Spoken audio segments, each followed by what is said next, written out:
Hi guys, this is Ishan Farooq and you are watching Zeph Technology. So guys, आज का हमारा topic है pseudo elements. सो CSS के अंदर बेसिकली जब हम एचटीएमएल के किसी टैग के स्पेसिफिक पार्ट के ऊपर कोई स्पेसिफिक सीएसएस का स्टाइल अप्लाई करना चाह रहे होते हैं तो वहाँ पे हम सूडो एलिमेंट्स लगाते हैं।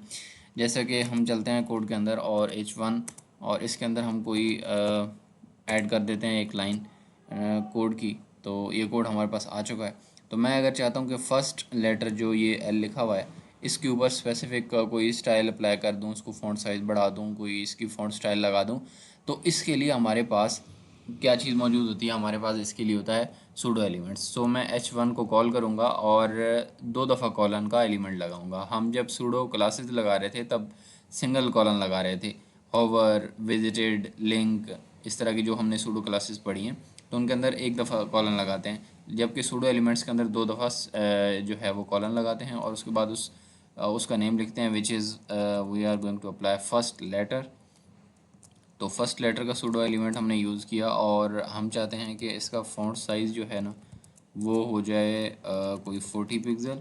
इसको सेव करते हैं तो थोड़ा इंक्रीज़ कर देते हैं, इसको 80 पिक्सल कर देते हैं ताकि वाज़ह नज़र आए। ये देखें अभी वाज़ह नज़र आ रहा है। इसी तरह अब हम अगर चाहें कि इसका जो है फ़ॉन्ट स्टाइल वो भी चेंज हो जाए, ठीक है, इटैलिक हो जाए, सेव किया, अभी आप देख सकते हैं कि किस तरह से ये चेंज हो चुका है। इसी तरह और भी हमारे पास सूडो एलिमेंट्स मौजूद हैं। फॉर एग्ज़ाम्पल हम चाह रहे हैं कि पूरी जो फर्स्ट लाइन है उसी के ऊपर हम कोई स्पेसिफिक जो है वो स्टाइल अप्लाई कर दें। फॉर एग्ज़ाम्पल हम उसका कलर चेंज कर दें फर्स्ट लाइन का। इसको सेव किया तो ये देख सकते हैं आप, इसका कलर चेंज हो चुका है। आप बेशक इसको बड़ा करें तो देखें जितना फर्स्ट लाइन के अंदर टेक्स्ट आता जाएगा वो सारे के ऊपर अप्लाई हो जाएगा सूडो एलिमेंट। फर्स्ट लाइन वाला सूडो एलिमेंट इसके ऊपर अप्लाई हो जाएगा, ठीक है। इसी तरह हमारे पास और भी सूडो एलिमेंट्स हैं जिनमें काफ़ी ज़्यादा फेमस जो है हमारे पास, जो ज़्यादा यूज़ होने वाला है वो होता है हमारे पास आफ्टर और बिफोर। तो देख लेते हैं आफ्टर और बिफोर। आफ्टर और बिफोर भी गाइस यही है कि हम अगर अपने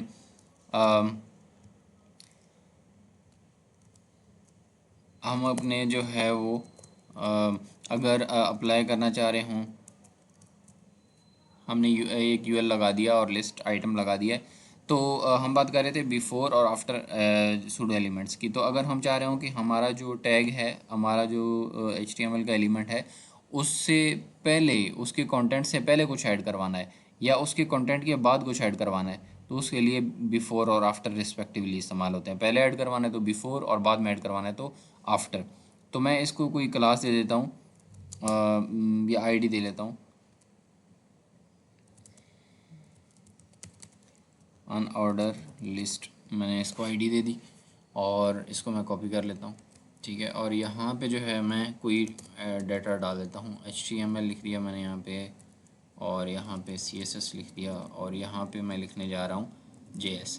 इसको हमने सेव किया और अब आके जो है ये देखिए हमारे पास ये नीचे आ चुके हैं, ठीक है। अब मैं चाहता हूँ जो HTML CSS और JS लिखा हुआ है इसके शुरू में ना कोई सिंबल लगा दिया जाए। फॉर एग्ज़ाम्पल हम नेट से कोई टिक का सिंबल उठा लेते हैं, टिक सिंबल, ठीक है। और ये मिला, मैं इसको कॉपी कर लेता हूँ मैं और इधर आके हम सबसे पहले अब कॉल करते हैं क्लास को।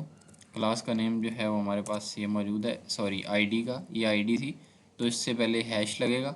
और हम चाह रहे हैं कि हर एक इस आईडी यानी कि यूएल के अंदर हर एक एलआई जो मौजूद है उससे पहले बिफोर का यानी कि लगेगा हमारे पास सूडो एलिमेंट। तो मैंने 2 दफ़ा कॉलन लगा के बिफोर लिखा और फिर इसके रूल के अंदर आ गए हम।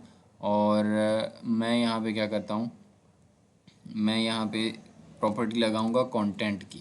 कंटेंट लिखेंगे, डबल कोट लगाएंगे, सिंगल कोट भी लगा सकते हैं बट मेरी प्रेफरेंस यही है, मैं डबल कोट लगा रहा हूँ। तो इसके अंदर मैंने ये टिक का सिंबल पेस्ट कर दिया। इसको मैंने सेव किया तो आप देख सकते हैं ये इनके बिफोर के जो है सूडो एलिमेंट के अंदर मैंने चीज़ ऐड की तो ये कंटेंट यहाँ पे ऐड हो चुका है, ठीक है। किसी स्पेसिफिक के ऊपर भी अप्लाई करना चाहें तो वो भी कर सकते हैं। तो हम आफ्टर वाले को स्पेसिफिकली CSS के ऊपर अप्लाई कर देते हैं।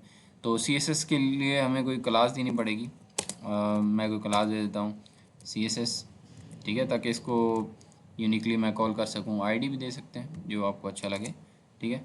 तो मैंने CSS की क्लास लगा दी और मैंने कहा यहाँ पे आफ्टर की क्लास लगा दो और इसके कंटेंट में कुछ ऐड करवा दो, कोई जो है हम इसकी तरफ पॉइंट करता हुआ एरो लगवा देते हैं। ठीक है, तो ये देख सकते हैं अब यहाँ पे ये एरो ऐड हो गया।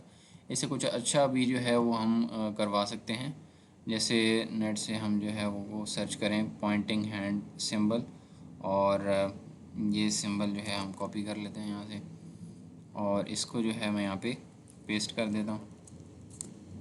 ठीक है, सेव किया। तो अब आप देखें ये इसकी बिफ़ोर के अंदर मैंने ये कंटेंट ऐड किया, तो CSS के बिफ़ोर सॉरी आफ्टर के अंदर कंटेंट ऐड किया था ये वाला। तो ये CSS जिस जो भी क्लास CSS होगी, देखिए हम इसको दोबारा से देख लेते हैं कि हमने लिस्ट आइटम जिसके अंदर CSS लिखा हुआ है उसको मैंने क्लास दी है CSS की। ठीक है, CSS की क्लास को फिर हमने डॉट CSS के साथ जैसे हम कॉल करते हैं क्लास को कॉल किया और उसके बाद 2 दफ़ा कॉलन लगाया और आफ्टर का सूडो एलिमेंट लगा दिया और हमने बोला कंटेंट में अब यहाँ पे आप कुछ भी ऐड करवा सकते हैं, ABC कुछ भी। ये मैंने ऐसी टेक्स्ट लिख दिया, ये सारा टेक्स्ट देखें इसके बाद में आ गया। हमने सिर्फ क्या किया यहाँ पे ये सिंबल लगा दिया सेव करके, तो हमें यहाँ पे ये सिंबल दिख रहा है। इसी तरह आपने कभी ये सोचा कि ये जो हमारे पास अनऑर्डर लिस्ट आ रही होती है और उसके साथ ये जो डॉट्स आ रहे होते हैं या बुलेट्स या स्क्वायर आ रहा होता है, तो इसका कलर अगर चेंज करना तो हम कैसे कर सकते हैं, तो उसको भी देख लेते हैं। हमारे पास ऑर्डर लिस्ट जो अनऑर्डर लिस्ट मौजूद है इस नाम से, और हम कहते हैं कि इसके LI के अंदर जो है जो स्टाइल मार्कर की हमारे पास मार्कर का सूडो एलिमेंट है। 2 दफ़ा कॉलन लगा के हम मार्कर लिखेंगे और उसके बाद जो कलर भी लगा देंगे वो कलर इसके ऊपर अप्लाई हो जाएगा। सेव किया तो आप देख सकते हैं कि इनका कलर चेंज हो चुका है। ठीक है, जो हमने रखा वही वाला कलर इसके बुलेट्स का हो चुका है। ठीक है, अच्छा एक और चीज़ अब आपको दिखाता चलूँ कि ये जैसे हमने सेलेक्ट किया तो बाय डिफ़ॉल्ट जब भी हम सेलेक्ट करते हैं तो उसका बैकग्राउंड ब्लू होता है सिलेक्शन का, और जो टेक्स्ट का कलर है वो क्या हो जाता है, वाइट हो जाता है। इसको अगर हम चेंज करना चाहते हैं वो कैसे कर सकते हैं, वो भी हम सूडो एलिमेंट की मदद से ही कर सकते हैं। तो फॉर एग्ज़ाम्पल हम क्या करते हैं, यहाँ पे सूडो एलिमेंट हम जो है वो H1 के ऊपर अप्लाई कर लेते हैं। ठीक है, तो हम कहते हैं H1 सूडो एलिमेंट सिलेक्शन। ठीक है, और इसके अंदर मैं कह देता हूँ कलर का जो है टेक्स्ट का कलर है वो ये कर दो। ठीक है, और बैकग्राउंड कलर क्या कर दो, ब्लैक कर दो। ठीक है, इसको मैंने सेव कर लिया और जैसे ही अब आप देखेंगे तो ये H1 के ऊपर अप्लाई हो चुका है क्योंकि मैंने H1 के ऊपर लिखा है। लेकिन नीचे अगर आप देखें तो UL के ऊपर अप्लाई नहीं हुआ, ज़ाहिर है क्योंकि हमने कोई उसके ऊपर लगाया नहीं है सूडो एलिमेंट। तो हमने सिलेक्शन को लगाया इसके ऊपर है, तो नॉर्मली ये हो रहा था हमारे पास, लेकिन अब हमने इसको चेंज किया तो ये देखें ये चीज़ हो रही है। ठीक है, उम्मीद है आपको समझ आई होगी सूडो एलिमेंट्स की, और वीडियो अच्छी लगी हो तो वीडियो को लाइक कीजिए और चैनल को सब्सक्राइब कीजिए। Thank you very much.